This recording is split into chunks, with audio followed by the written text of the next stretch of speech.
एबे आंचलिक पाणीपाग विज्ञान केन्द्र पक्षर पाणीपाग को नहीं एक बड़ खबर सामना आसी। तेबे वर्तमान जहाँकि सूचना मिलूँ राज्य में आज भीषण ताती और गुड़गुड़ी नहीं अनेक स्थान में ग्रीष्म लहरी आशंका। राज्य में पुणी आरंभ होब ताती और गुड़गुड़ी। गुरुवार ठारू जदिओ राज्यर अधिकांश स्थान में तापमात्रा वृद्धि होईछि, तेबे गुरुवार ठारू तापमात्रा दृष्टांतमूलक भाव बढ़िबा सह राज्यर अनेक स्थान में ग्रीष्म लहरी आशंका सृष्टि होईछि।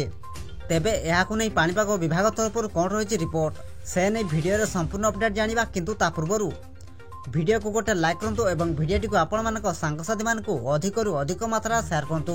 जदि आम चैनल रे आपण प्रथम थर भिडियो देखुछंती ताहले एबे ही चैनल को सब्सक्राइब करे पाखर थिबा बेल आइकन को प्रेस करी ऑल नोटिफिकेशन ऑन कर रखंतु। एवं आपण माने एही भिडियोटी को केउं जिल्ला रो देखुछंती हमकु निहाते भाबरे गोटिया कमेंट करी जणांतु। पाणीपाग केन्द्रर सूचना अनुसार गुरुवार ठारू 13 तारिख जाए विभिन्न स्थान में ग्रीष्म लहरी सह उष्म और आर्द्र स्थिति रहिबा संभावना रही। फल ताती बढ़िबा सह प्रबल गरम और गुड़गुड़ी अनुभूत हेब बोली पाणीपाग विज्ञान केन्द्र कहिछि। एहा सह झांझी पवन बहिबा मध्य संभावना रही। एहाकु नै केतेक जिला को पाणीपाग विभाग पक्षरु येलो वार्निंग जारी करिछि।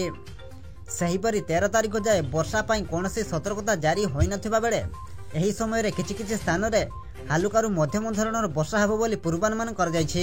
मयूरभंज, केन्दुझर, बालेश्वर, गंजाम, गजपति, रायगड़ा, कलाहांडी, नवरंगपुर, रायगड़ा, कोरापुट और मालकानगिरी जिला को एथिपाई येलो वार्निंग जारी कर जायछि। अन्यपटे शुक्रवार अर्थात आज बालेश्वर, भद्रक, जाजपुर, केन्द्रापड़ा, जगतसिंहपुर, कटक, पुरी, खोर्धा, नयागढ़, गंजाम और गजपति जिले में उष्म और आर्द्र स्थिति अवस्था हेबार संभावना रही। एहा सह एही सबु जिले में प्रबल गरम और गुड़गुड़ी अनुभूत हेब बोली आकलन करिछि पाणीपाग केन्द्र। एही जिला गुड़िक पई येलो वार्निंग जारी करिछि।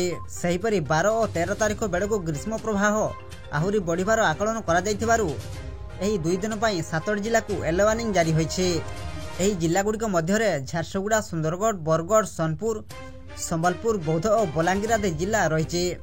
सेहिपरि उष्म और आर्द्र स्थिति पई गजपति, गंजाम, नयागढ़, पुरी, खोर्धा, कटक, जगतसिंहपुर, केन्द्रापड़ा, बालेश्वर, भद्रक और जाजपुर जिला को येलो वार्निंग मध्य जारी करा जायछि।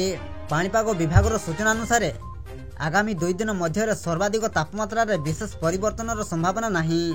एहापरे तापमात्रा 2 रु 4 डिग्री पर्यंत बढ़िबार संभावना रही। गत 24 घंटा मध्य अनेक स्थान में 2 रु 3 डिग्री पर्यंत तापमात्रा बढ़िथिबा बेले पुणी थरे राज्य में तापमात्रा 40 डिग्री अतिक्रम करिछि।